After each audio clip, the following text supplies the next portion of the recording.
Welcome back to the Best Ball Happy Hour here at 4 for 4 Football. As always, I'm your host, John Daigle, joined today by a very, very special group of friends. First up, you know him from Underdog. He is, of course, the great Hayden Winks. Hayden, fresh off the company retreat, too. How are you doing?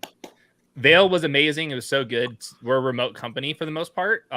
So it was like just meeting so many engineers. It was shocking how many engineers we have, but it was a lot of fun to see a lot of my employees in person.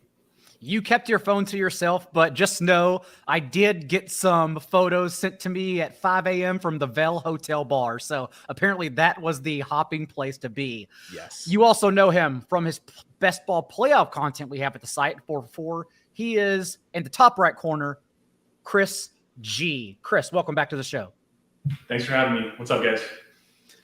Man of many words. And then finally, the guest of honor from Sharp Football, hosting his own weekly best ball show and content there that I actually watch and take part in. He is Todd from PA, Best Ball NFL on Twitter to some. Todd, how are you doing, brother?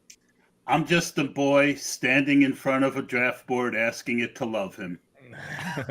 We actually haven't overlapped, I'm excited, since the pandemic when Ian Harditz and I started the Best Ball Happy Hour, and the whole point really was just to get obliterated during the pandemic by 2 p.m. And so I'm glad we finally got you back on several years down the road. I'm excited for today. Most people need to drink after having me on, so... Well, this is the happy hour. That's how it works. But also today, I'm excited because we're going to be checking out the Chihuahua ADP for the first time. So for those that don't know, Underdog just launched a new tournament as they continue, as Hayden can attest to, testing the limits, testing the waters, seeing what else they can get out there for a variety of offers. And right now, the Chihuahua is a $4 tournament, 25 max entries. I have not seen that new ADP, but I always get excited about new tournaments because those are the ones that Alexander Madison is not completely like drowned out in, since everyone at BBM got him in the 7th or 8th round. So Todd, if you would like to share your screen, we'll throw it up. Chris, Todd, you can go ahead and enter in the background in 3, 2, 1 with the chat. So you want me to share? Yeah, hold on.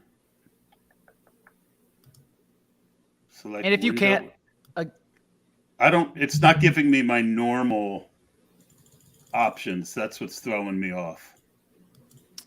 Can you click present on StreamYard? It's the host's fault. We should have taken care of this before the show. I clicked present and then share screen like I always do. And then it's just not giving me the, hold on, let me try something. It definitely will not. To share with everyone how StreamYard works behind the scenes. Not that I'm an expert at it, but it obviously will not let you do it, control it yourself. But I can share your screen if you can figure out how to present it without actually being the host in StreamYard. I hope StreamYard sponsors us now after this as well. Well, I just said StreamYard. Let's see if that does it for you. That did do it for me. All right. Well, no. Now you're. Oh yeah, but now you're sharing the StreamYard window. So I've got to. So I can't look at your beautiful faces. I've got to stare at the draft board. Basically, do you see it now? I do, but can you click on the Underdog tab? I am on the Underdog tab. So look, see, that's what it's not giving me. It's not. You have to click the window version, not the share all tabs. It should.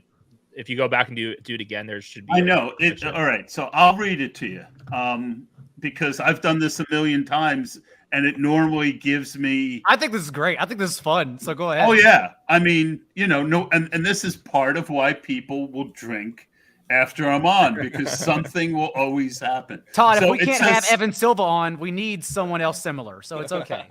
I will do it this way. I'll just click because it's only giving me 4 options: my inbox, which is my mail, sound, StreamYard, and entire screen. Normally, it'll give me the option of different windows. The Chrome tab in the window, yeah. Now, that being said, if I jump out for a second and go over to Chrome, it'll work. So I'm going to jump out, jump right back, and we'll be good. That's okay. Did he enter the tournament? I probably should have asked him that. We're in too. round 6 right now.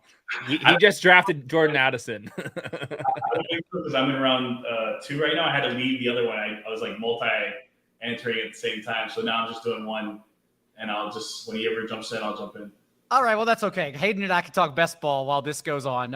Everyone's here to hear about football anyways. Hayden, what have been some of the biggest changes since you've been on the show the past couple of weeks that you've seen in tournaments behind the My scenes? whole screen. Yes. And you can see everything. And then this way we get the overlay. All right, There we go. All right, you want me to join a Chihuahua now? Yes. Whenever you're ready. And then Chris, yeah, you jump in, Todd. 3, 2, 1. Chris, you jump in right now. Look at this, boys. Chris has entered like 6 drafts by now. This is Chris is Underdog completed. stocks have never been higher. Chris is actually just maxed Listen, out the Underdog is Chihuahua. loving me. Underdog is loving me since the Stanley Cup Finals. I lost a couple pick'ems in there, so There we are. they're up on me right now. Oh, God. Uh-oh. All right. I need drugs. There we are. Oh, we Look got at to that change the mode. We got to go dark mode. Okay. I never draft that way, but fine. Thank you. One And of us. We've got the Thank you. 1-9. I'm in Beautiful. the 112. Could we zoom in a little bit? Oh yeah, we're about to screw up your Chrome and tabs for sure. We're about Hold to on play 1 with second. this and optimize it. This is my fault for not figuring out location services earlier. Is that better? We're live now. Yes, and then obviously between picks, if you don't mind, showing the draft board. Yeah, you just prompt me, and I will. Yeah, I can do that. Absolutely. Cool. All right. So hold on. I'll go full screen, and that'll help too. Cool. All right. Looks great. Roland in the chat also at the 106. Just so you guys know how I do it. Okay, so you see the overlay, right? Yep. All right. Yeah. So what I'll do is, if I'm 8 picks away, I'll always make sure I have enough people in the queue to draft. And then I always ask, I mean, if I was hosting, I'd say, is there anyone out of the next few people we want to add? But you run it the way you want to run it. I'm just explaining kind of how I normally do it. Well, that's why we're shadowing you. I want to see how Todd from PA drafts on Underdog. What pick are you at? Well, we're pick 9. 9. So basically, my default, and I'm interested in Hayden's thoughts here. I have been, and you can see my ownership on everyone over here. 5% on McCaffrey. It's not working right, actually, because maybe because it's a new contest, but I've got a lot more cup than this. But you can see over here my ownership on different players, but it doesn't seem right. I don't have that much Eckler, I can guarantee you. Maybe it is because it's a new tournament. Yeah, That's but most likely it it. should have both. We'll So my default here is to, as a tiebreaker, Hayden, is to go wide receiver in the first round. You see the 3 names up there. Who do you guys like? I'm okay with CeeDee Lamb also, and I'm okay with a few, but if you guys want Eckler, that's okay too. Hayden, your thoughts at 109. I like Austin Eckler the most, but if we want to, yeah, I would go Austin Eckler over these wide receivers. Yeah, we'll get a good wide receiver coming back. So once you take Eckler, you'll notice that his name pops up here. I click playoff view, which will be empty in this last column. So let's get down to where Jerry Jeudy is. When you see Jerry Jeudy over here, you're going to see that where is he? So you see in green, at the top. Mike Williams. That's because it's the same team. And Jerry Jeudy, there you go. You see how LAC in green for week 17? Is this an overlay you would like to promote, or is this something No, this coded is- yourself? No, this is spike weeks. Oh, okay. Yeah, of course. We had Rob on the show last week for a draft for a company that doesn't exist when Hayden's on this show, and he also promoted some tools that we use. So more promotion for Spike Week. Give Eric and Rob all the pub. The only negative I have about the Chihuahua is there's no slows, and I've gotten real comfortable doing like 35, 40 underdogs in a row, and just 3-4 times a day using this overlay, and I feel it helps me make better teams. And I've never been the type that it has to be something I promote. If it's good work, I want to talk about it. Of course. Okay, so it's coming back to you, Todd. What are you thinking from here with Austin Eckler? You already mentioned a receiver. It's the point that I already made, which is why I don't take guys like Eckler, because now we're staring at 3 running backs, and I'm not normally. You can win $3 million starting that way. Which of Taylor, Chubb, and Barkley do you guys like the most? I'm Taylor. I'm Chubb for sure. I'm Chubb. I'm Chubb too. I'm trying to add to my Chubb. All right. Sorry, Chris. 3-1.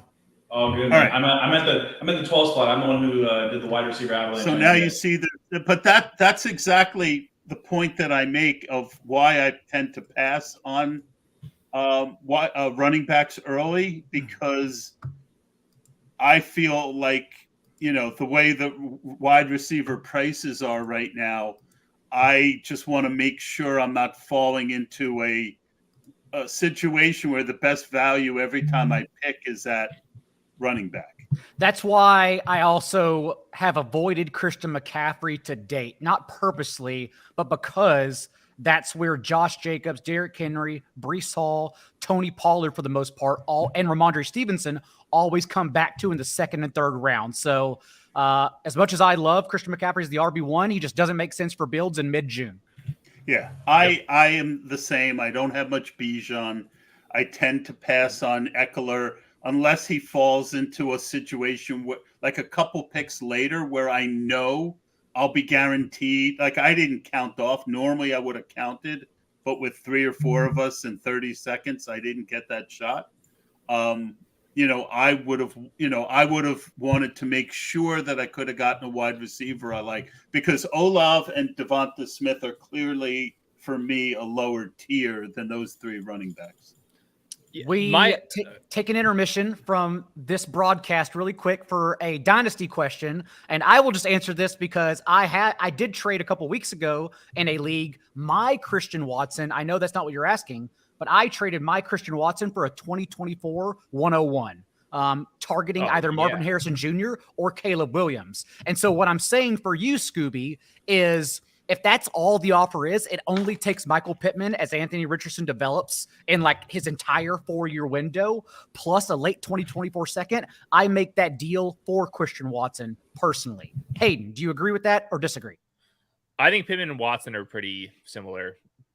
Oh, okay. That's okay. You have them closer than I do. I just think the value in trading Watson right now is worth it given 2024 Dynasty leagues. Chris, go ahead and pick up from the end of draft and what you were doing. So I'm building, looks like a zero R running back draft, excuse me. I went with Garrett Wilson for the upside, being a potential top 5 wide receiver, and Amon-Ra St. Brown should be cooking right out the gate with no Jameson Williams. Oh, so Chris is in too. All right, Ridley and Cooper, you have a favorite, Hayden? Probably Calvin Ridley. The tiebreaker to me is like there's some outside shot that DeAndre Hopkins goes there. Calvin Ridley, I just did my team preview with them. Dude, he's going to absolutely eat. It's a perfect fit with Lawrence. So I think that I'm a believer in Calvin Ridley's talent, and I think it's a great schematic fit. And all the underlying Trevor Lawrence stats are so good. Like, he's so good under pressure and all that stuff. They're very aggressive. I think it's going to get going with Calvin Ridley this year. I agree, but we still need to get Zay Jones ADP higher. Like, you can't lead an entire NFL team for half a season in targets the second half of the year as like a player who actually helped win best ball playoffs and championships and get people there. You can't do that and then be completely ignored when you've already proven you have Spike Week with the same quarterback. So Zay Jones, I still love drafting. Yeah, the guy I'm a little bit skeptical of Evan Ingram because I think there's a lot of Yes. players on the team that can kind of eat over the middle after the catch, and I think that Evan Ingram doesn't have a long-term fit with the Jaguars, and I think that his targets are going to be removed a little bit as well. All right. So for me, this is easy. We get that correlation with Jerry Jeudy. He's the third guy on the board. So I'm going to take him, Hayden, if that's okay with you. That works. I'm a Jerry Jeudy guy. All right. So now what you'll see is if I hit show playoff view, I'm able to see that I've already got one with the Chargers and I happen to love that game. I think that is going under the radar a little bit as far. I mean, it's mentioned, but I like that game almost as much as Cincinnati and Kansas City Week 17. Which, of course, is the hottest one for everyone. And from your spot, Chris, I don't know if I'm backwards engineering it too much, but usually, because I've just had absolute shit luck and drawn so much 110 to 112 that now I've just gotten so accustomed to already rounding out my Week 17 stacks with Amon-Ra St. Brown and Tony Pollard starts, or Amon-Ra and CeeDee Lamb, or on the other spectrum, Garrett Wilson and Nick Chubb. To like begin those Week 17 stacks at the back. What team is? Oh, Chris G, you're in 12. Okay, I see you. Yeah. So basically, what I did here is like Amon-Ra and CeeDee Lamb's like a really really chalky start. I'm assuming in the Chihuahua it's a new tournament, but I like to mix it up a little bit. I stacked Detroit, Amon-Ra, and Jameer. So I'll have my statue quarterback and Jared Goff. But if I miss out on them, it's not a big deal. I still got two of the best playmakers on the offense, hopefully. And leave Tua out of this. I don't know. I love Tua. That'll eventually come if I get a good wide receiver. Oh, you said two of the. Sorry. Two of the pass catchers. Yeah. And my thought process is I can get a Dallas guy later, not a big deal, and I can get a Cleveland guy later, not a big deal for me. So not going right away for that stack. I'm trying to like basically differentiate myself from the other teams that will chalk it up right in the beginning. I know every room is different and we should all be pragmatic, Todd, but with a back-to-back RB start, are you now using some of those hard rules like waiting till round 10 or 11 to draft your next running back and prioritizing wide receivers instead?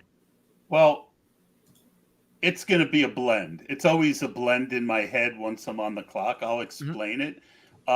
Obviously, I would prefer not to take another running back real early, but I'm not going to not do it if the running back is clearly the best pick and I get a correlation out of it. So like Miles Sanders is in the queue.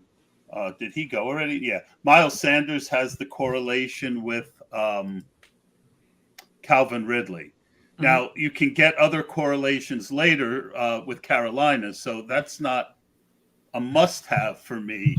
But to answer your question, it's always a lot of factors that go into it. And I hate dropping a tier this early in a draft just so that I don't get overwhelmed at running back. So fifth round, Kenneth Walker and Aaron Jones are two of my favorites.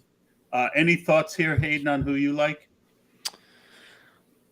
Kenneth Walker would be interesting to me, but that would be the third running back with the round 5 bye week too on top of it. So I don't necessarily love that. I think I would go Michael Pittman, or I guess one of the elite tight ends. I usually don't draft them, but this kind of I don't either. I'm with you on team late tight end. There's so many I like this year. So I like Pittman. If Pittman is he's there. So good. All right, so that opens up Las Vegas for us. The only thing... notice that Trevor Lawrence in our stack is available, but we didn't talk about him. Lawrence has an ADP of 67. I might take him with the next pick, but I certainly wasn't going to reach for him here. Yeah, I think that's super sharp. The only thing I've been looking into a little bit more. I think that the week 17 correlation, the minimal correlation, is completely offset by the drafted rate combinational ownership, that it's people are next. My predictions next offseason, we'll look back and that the week 17 correlation does not offset how many people are actually combining those players. That's going to be my take. And that's super contrarian to everything, but there's just so little. Well, that's why I'm always interested in second and third. You know, I like to come out of a draft with like 5 different correlations. So Miles Sanders is interesting here for that, but you know, Lawrence is interesting. I wouldn't even, you know, we've got 3 wide receivers, Hayden. I wouldn't mind Mike Evans as a 4th wide receiver. Your thoughts? I like Dameon Pierce or Kittle. I think I would be open to Mike Evans. I didn't like that Mike Evans is negotiating with the Bucks to stay. I am good with Kittle.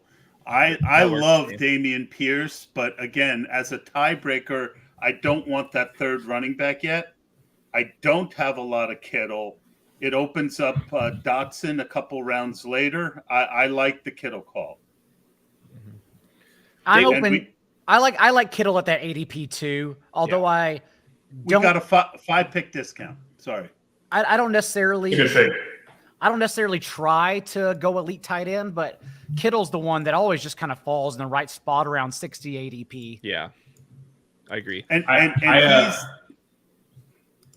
he's the type that can give you that 40-point week when he does go off. Yeah, you know, that kind as he proved in winning Kerrane $2 million last year. Yeah. Yeah. So I certainly don't mind him. I've been a big proponent of taking Kittle because I'm probably like, I think triple the field on Brock Purdy exposure. So I have like over 25%, I think, in BBM. And he's just too cheap right now, going around like pick 200, 190s. And if these guys are getting discounted at a price like Debo, Ayuk, Kittle, they're all in that range where they're a little bit discounted. And just getting him with Purdy in the last round or last couple rounds just seems like it's more and more going to be a super huge value for people who entered BBM early. So, well, I was just thinking about that today, Chris. I feel like all the Niners are a little bit overpriced, except for Purdy, who's way too cheap. So I feel like you're giving back some of that value. To me, the Niners are guys you've got to take enough, because if one of them gets injured, it really opens up the rest of them. Mm-hmm. I actually agree with you on that. I forgot that Ayuk has been going in the early 50s now, which is a little pricey. Yeah, what happened? Who touted him and made that happen? No idea, but I was getting him at the end of the 5th, stacking him with Kittle most of the time. That's a weird steam that Matt Harmon. Okay. Weird steam I caught the other day, and I didn't know where it came from. I was like, how the hell did he get up here? Well, you're asking me about the ADPs and how they shift. Whenever we release a smaller entry fee tournament, we get the best ball hardos doing 50 drafts in a week, and all those people that are doing 50 drafts in 1 week are also the wide receiver bros. So all the wide receiver prices go up whenever we release a puppy or a Chihuahua or a pug or whatever we want to call. Since you were talking and I didn't want to interrupt, I took Brandon Cooks. He opens up Dak for us, keeps us at 2-4-1. Thoughts on that, Hayden? I feel good with that. This is kind of a dead range to me a little bit here. It totally is. Yeah. Shameless plug, Bill Barnwell joined me on the Most Accurate podcast this afternoon and did go in depth about the Cowboys offense and just the new look scheme under Mike McCarthy this year. So you can tune in there to hear more on Brandon Cooks and whoever else. Dave, I got a question for you. You're a DFS guy. Just talking about this bring back correlation. Mm-hmm. What if I said like 30-40% of teams are drafting with bring back correlation on Underdog right now? Maybe 50-60%. Is that offsetting how little correlation there is? I mean, we're talking about DFS 7. Everything's about ownership projections. If 50% of the people doing these drafts are going out of their way to find a bring back option, does that not offset the added correlation that we're talking about here? What are your thoughts? It probably does. That's where I then think... Is it that high though, Hayden? And these ones, I think a small window thing, I think that people are really doing it. How many of the people that are entering this thing are probably drafting a ton of them? We all are. If we're in any of these discords, everyone's saying they're trying to max this or whatever. Those are the people that care. Why not? Yeah, those are the people that are going to be doing bring back correlation the whole time. It's a contrarian take. Nobody wants to talk about this, but I think it's extremely relevant given how little bring back correlation actually exists. So it's so small. And I've been more prone to make sure my ducks in a row for correlation in like the Dalmatian 1, the Bulldog, and those single entry tournaments where you only get one shot at it. That's where I've really emphasized it. But for like even BBM, yes, I think correlation is personally very important, but I will still take pop shots here and there, understanding that we still got to get lucky to win the 3 million. Any thoughts here before I pick?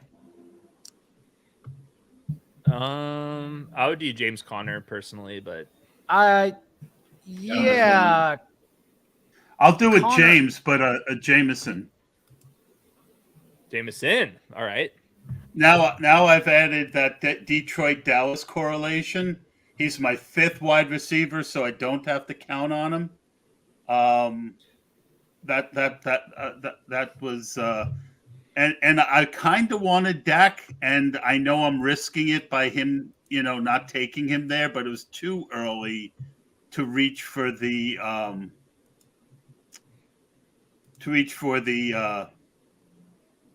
and now I've got 2 really good early running backs, 5 good wide receivers, including kind of that home run hitter. I've got a home run hitter at tight end. It's not great, but it's not terrible. Yeah, and that's why I didn't want to promote Javonte to your team, because I didn't think you need him with the RB start. Well, and I didn't need the risk. Right. Not on this team. Chris. I really like what you're doing at the end of the rounds in the beginning, which is like drafting Pollard instead of CD, which is important. Like Pollard's going in BBM at the end of round 2, early round 3. So if you're getting that correlation where no one else is, that's actually pretty unique. And which is a beneficial correlation. Like, yeah, you're reaching for Pollard at the beginning of the second, but you're still getting that value of that correlation, which is going to be different, hopefully, for the majority of the field in the playoffs, which is an interesting thing you can think about as well to kind of avoid that, correlation issue that everyone's having. Go ahead. I want to throw out that, again, I still try. I understand the value of correlating goes down the more that people do it.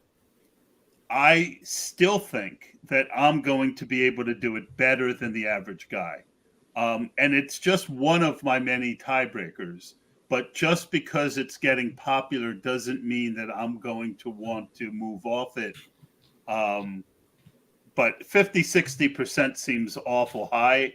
I find, and again, when you look at like already, I've got 2 correlations, right?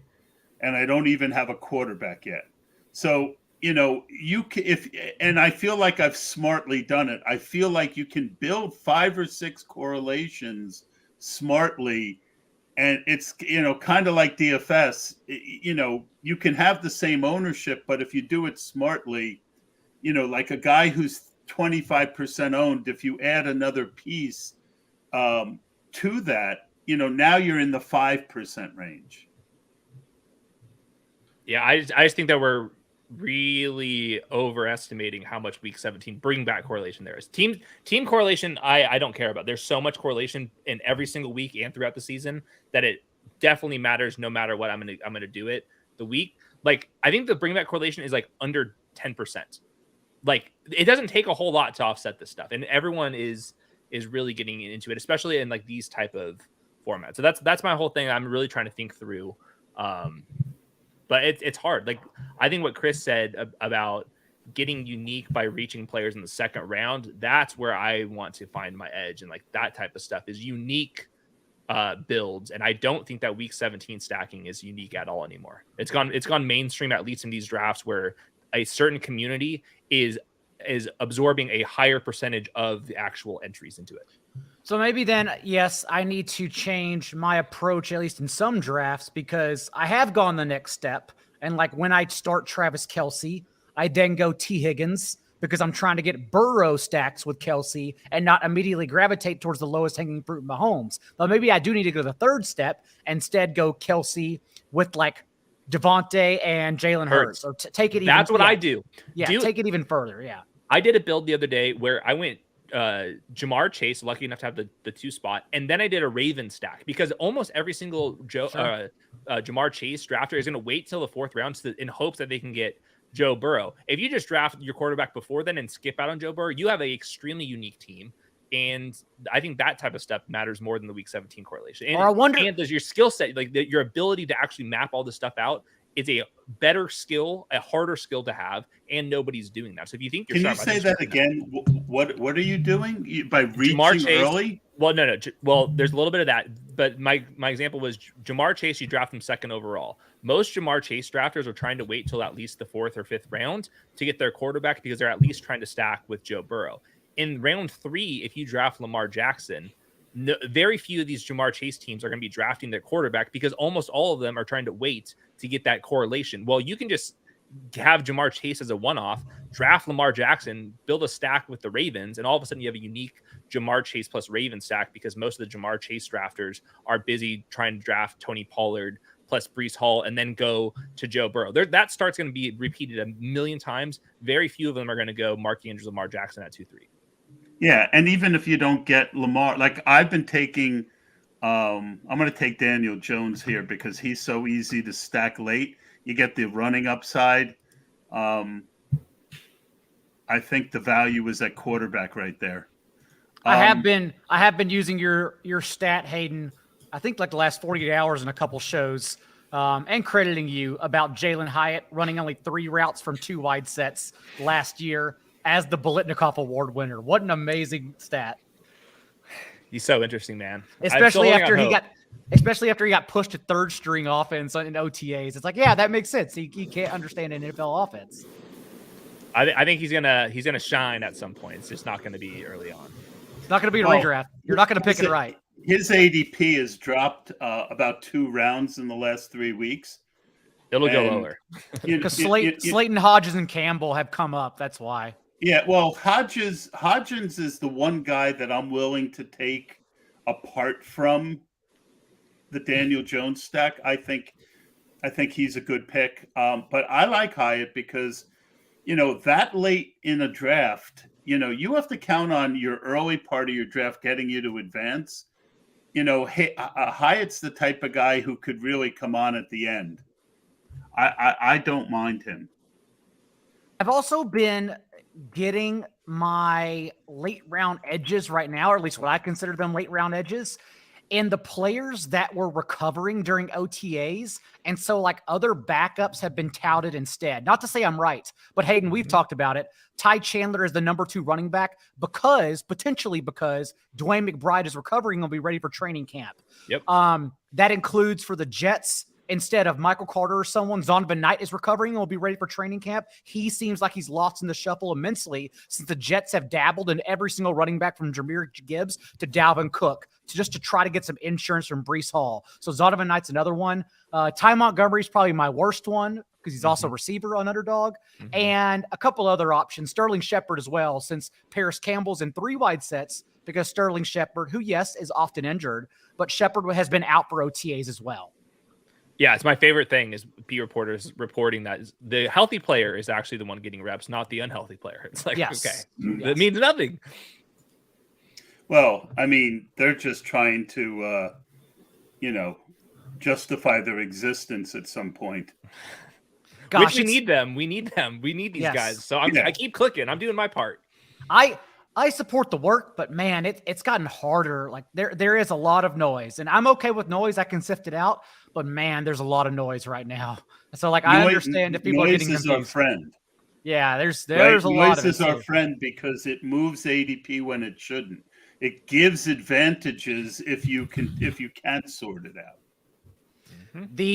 The training camp 90-man rosters, they're going to be a disaster. Those preseason games are going to be the biggest waste of time because they're going to pull from their 70th man to the 90th man all the time and just shift rotations, just trying to see like who works in what spot in any given rep. It's going to be a disaster. Yep. I agree. And then August 29th, all hell breaks loose. Every man out on the street. What a mess. It's the day I appreciate not blurbing the most. Yes. Chris. Oh, well, actually, Todd, you're coming up now, so you go ahead and walk us through. All right. So I'm going to reach a little bit here. My main player is Eckler. I've got Jerry Jeudy. I think this is a good place. I don't want to take the chance. And I had the correlation with Goff, but I know, we talk about the noise, but with Russ, he was the guy I was off early. And then now you've got a combination of things working in his favor. You're seeing these videos of him working out and he looks thinner. I mean, that's one thing, but then you've also got Peyton and how Peyton has always been able to get offense. So I liked, Russ with Jeudy, with Eckler coming back. And that's why I went that way. I'm very happy you did because I needed Jared Goff for this team. If not, I was in big trouble. Big trouble. Well, that worked out for both of us. Yep. Goff with a guy, I'm stacking him with a guy that is going to miss 6 games. I'm going to count on Jamison Williams to be a wild card on my team, not an integral part. Can you get a board view, Todd, really quick? Yeah, because one sec. I'm on the clock. I'm going to take Dulcich. I normally don't like to take tight end. He's got the same bye week as give me 1 second. That sucks. Screw the EV. Live a little. So what we were talking about a little bit earlier about like stacking and getting. I like Dulcich too much to pass. I'm going to eat the bye week problem. Yeah, do it. It's unique now. That's true. That's another way of looking at it. I'll eat bye weeks at tight end. You're forfeiting 6 points. If you're doing it with quarterback, it's a different conversation. But yeah. I that was my decision when it came down to is, and I think Dulcich is one of the biggest misprices on the board when we talk about where he's going versus what I think he can give your team.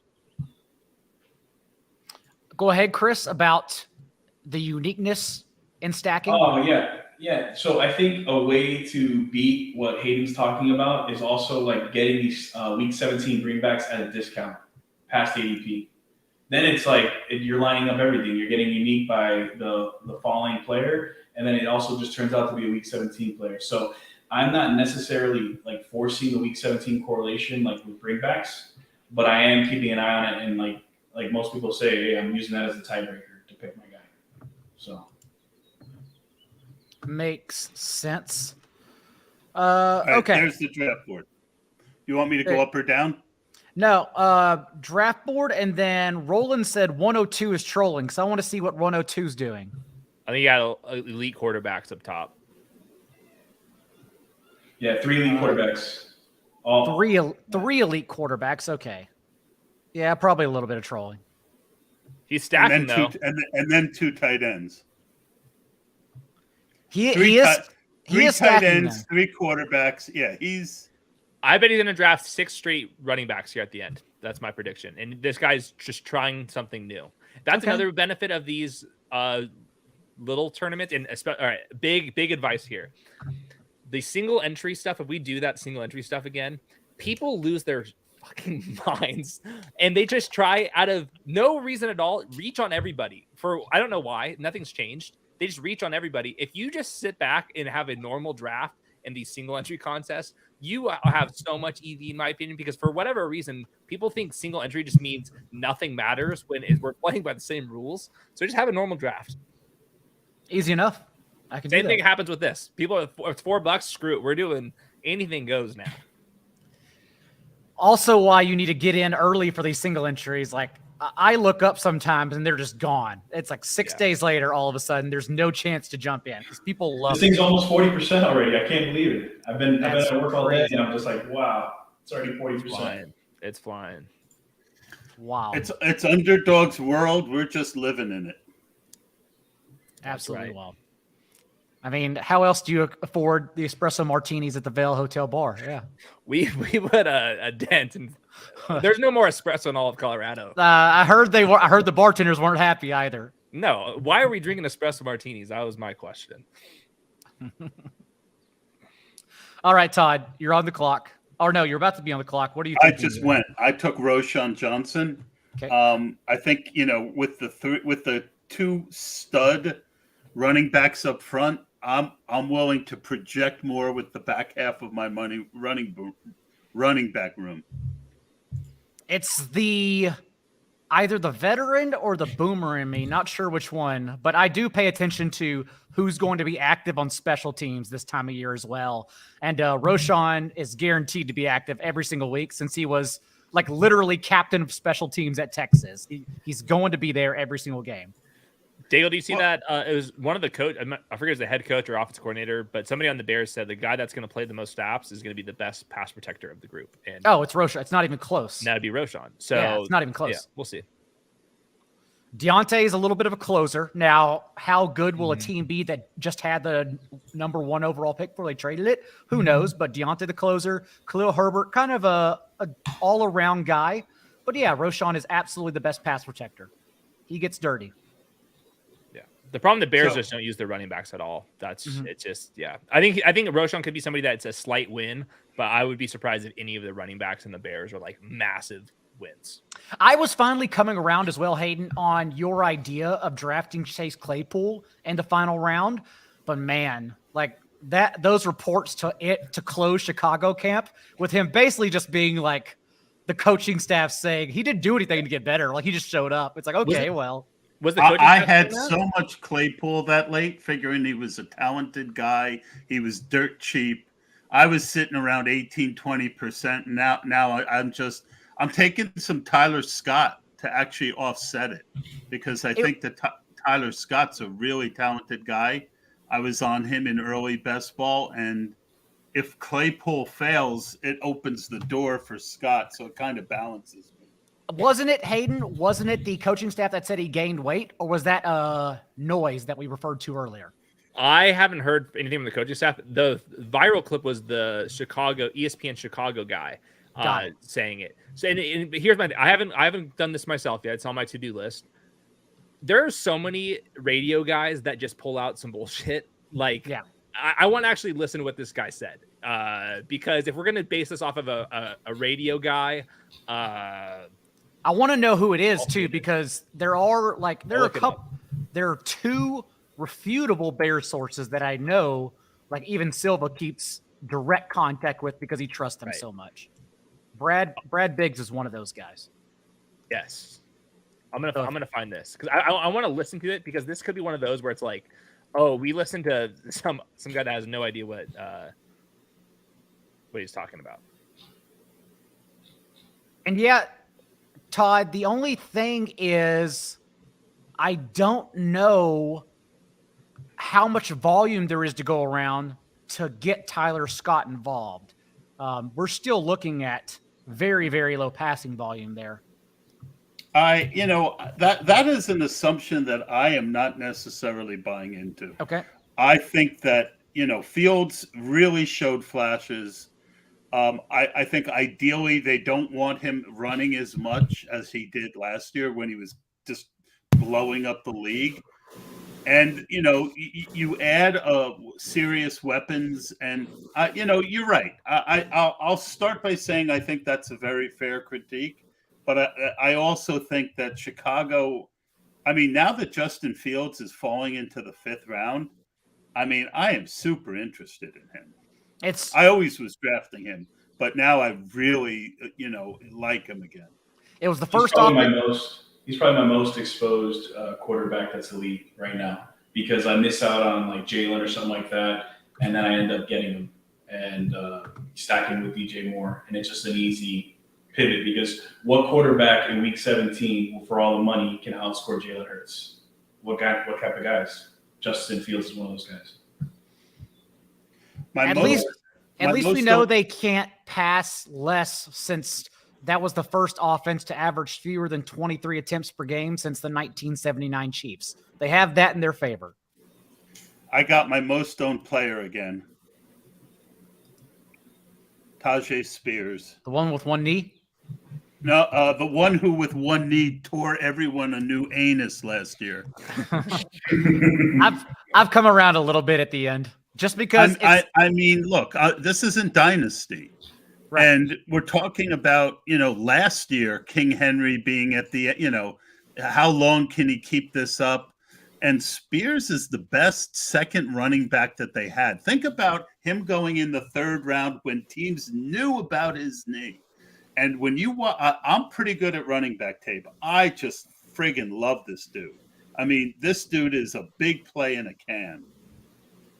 Plus, there's no one else in Tennessee to get a shot on in half PPR leagues in these last rounds. Like, I like Kyle Phillips, but in full PPR, not in half PPR. That's another very fair point. And when you switch between sites as much as I've been doing lately, as much as with as many things that are in our brains at any one time when we're drafting, that's another reason perhaps not to like Tyler Scott. I can't wait for home leagues in August. Absolutely cannot wait for the Wild West. It's the best season ever. ADP structures, doesn't matter at all. Everyone just does whatever they want. I'm not a big Wandale guy, but he's top of the board and the stack. Daigle, real quick, I pulled up the Chase Claypool quote. It's from Waddle and Sylvie on ESPN Radio. You don't need to. Okay, we can ignore that quote now. And then I would like to share my screen if we can, just for a quick second. Do you have the audio? I have it down here somewhere if you want to pull it up. Literally, like a couple days before this, the Bears OC, he's definitely in a much better place with the offense. So that one doesn't go viral. But when we have Waddle and Sylvie, not Silva, Sylvie, that one goes viral. Although if they put Silva on this radio show, I'd love to hear it. I would love to hear that too. But that to me is like the viral quote, of course, is from whoever. There's historical anomalies giving us the reports. Trent Dilfer also saying he could learn the Bears' routes in 4 hours, and Claypool can't. So, again, as he points out, nothing hard. That being said, there was already a lot of smoke about Claypool being a dog, and not the good kind. Right. Also, in other words, he as talented a guy as he is, he found his way off of.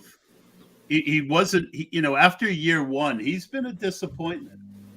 It's also if he is envisioned as the fly route deep threat guy in Chicago, the issue is that he's sucked at that for his entire NFL career. Like everyone pins him with the Julio Jones profile as a downfield player, but he should actually be used like I'm assuming the Charger used Quentin Johnson and just have him run seam routes and give him carries. That's how you use Chase Claypool.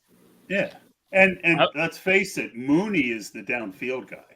Yes. Oh, yeah. I will say there's been a lot of wide receivers that have had issues with stuff like this. The Bears traded the 32nd overall pick for him this year. Correct.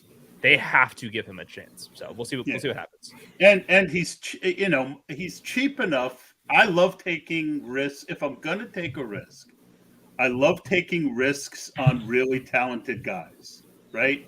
If they bomb and they're on 15, 20% of your teams in the 18th round, 17th round, it's really not going to hurt you all that much. You're just hoping that, so I like betting on talent, but I've got enough that I don't need to bet right now. And you're coming up in 2 picks, Todd. Current build 2-5-7-2. And you have elite tight ends, so I'm figuring you're probably sticking with 2 tight ends. You can afford to go either direction with 3 quarterbacks. And I could go third quarterback with this team, but I'm not going to. I've got one guy with Daniel Jones so far, and it's not someone I love, so it's going to be Slayton here. Okay. Slayton and, as you said, Hodgins are the 2 guys I'm still quite confident in, thinking that whoever's healthy in training camp at least we know Slayton and Hodgins are the boundary guys. I love Pierre Strong, but if you look at my 5 running backs, I don't think this team needed a 6th. And as Hayden mentioned, Jalen Hyatt ADP finally dipping given the OTA news as well. Yeah, Giants are interesting. And then if you want to have those late week 17 stacks, although as we were talking about, maybe they're not even unique anymore, Puka Nacua is right there for you in the last round every time. Well, every time. If he's he's an interesting guy. He's fun. And Tutu is an interesting guy too. Is he though? He's just so light, gonna blow away. What are you looking for out of an 18th round pick? Like 160 pounds. Yeah. Well, yeah. I mean, you're hoping for in that week 17 game. If you're doing it to correlate, you're hoping. It's Puka. Puka made it, so that's easy. I ended up running on my team with a 2-5-8-3, 3 late round tight ends, 5 running backs. When you get over, hopefully taking a step. I'm sorry. No worries, no. Hey, Daigle, real quick. Don has a good question in the chat I'd like to answer. do you want me to pull it up on screen? Pull it up. I'm on Team Underdog here. I gotta admit. Oh, are you sure? I am. Well, that's shocking. I'm pretty surprised that you took those 2 quarterbacks and didn't take a third.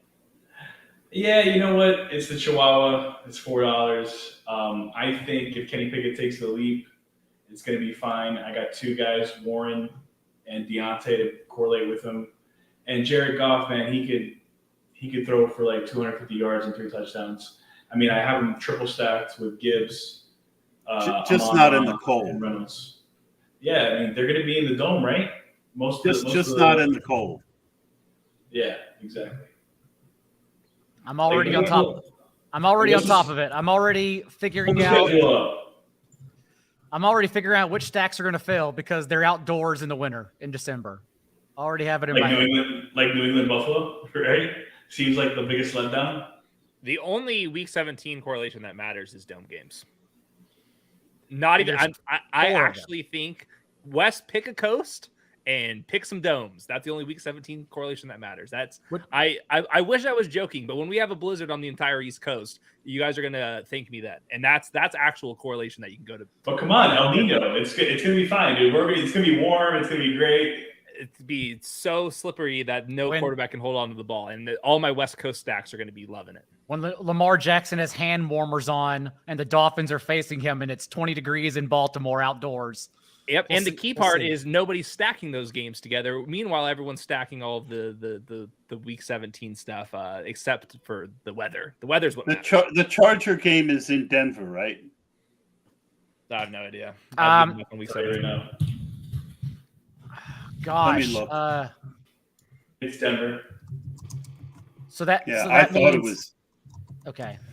Denver is weird that even if the weather's bad, you can still get offense. Where'd your screen go, Todd? You want me to come back? Yeah. Let's review yours and Chris's teams for everyone.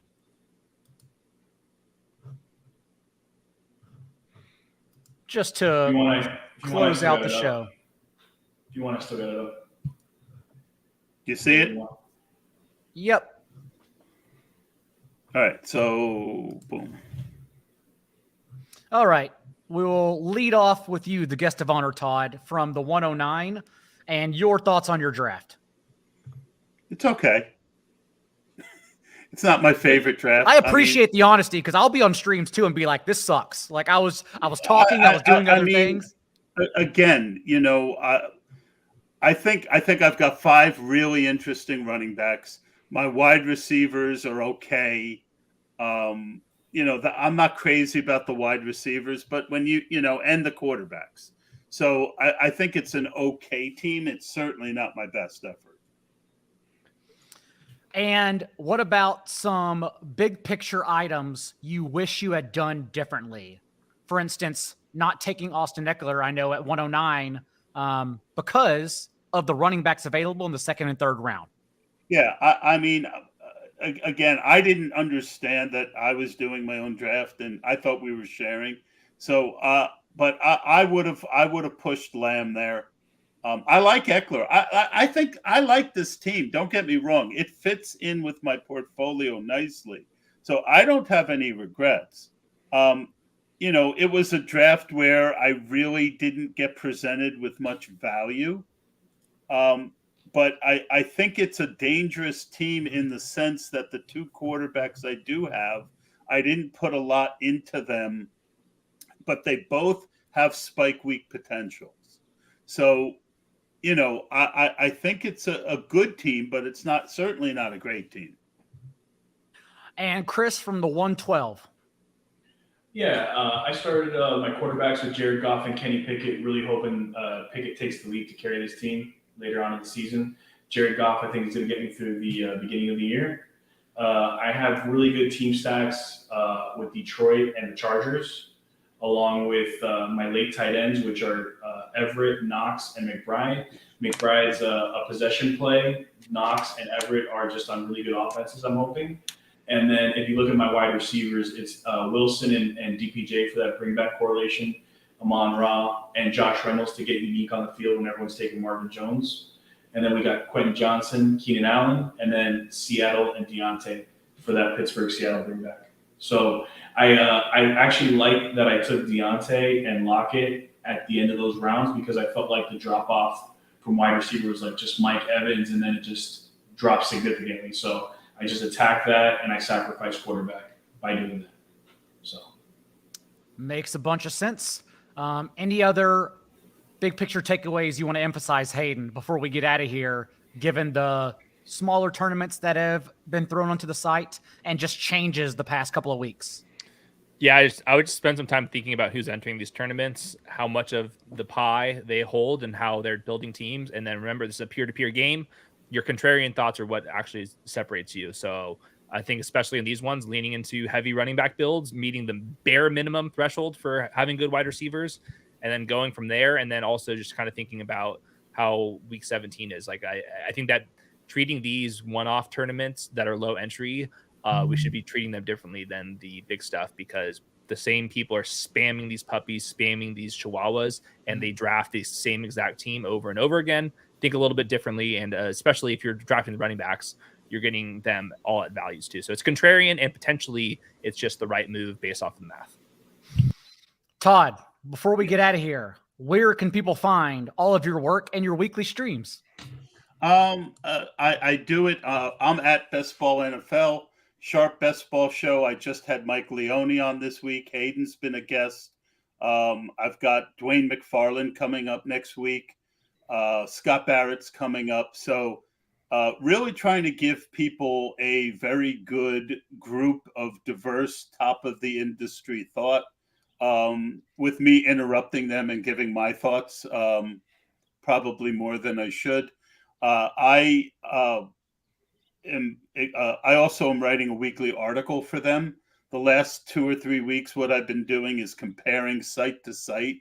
One of the key takeaways I got on that is the running backs are really going very, very similar on all 3 sites, which opens up, it's kind of an old DFS concept of getting your exposure to certain people on different sites, mm-hmm. where they're better values or they make more sense from just the perspective of, Underdog being half PPR, the other 2 sites I play being PPR, the 100-point bonus on one of those sites.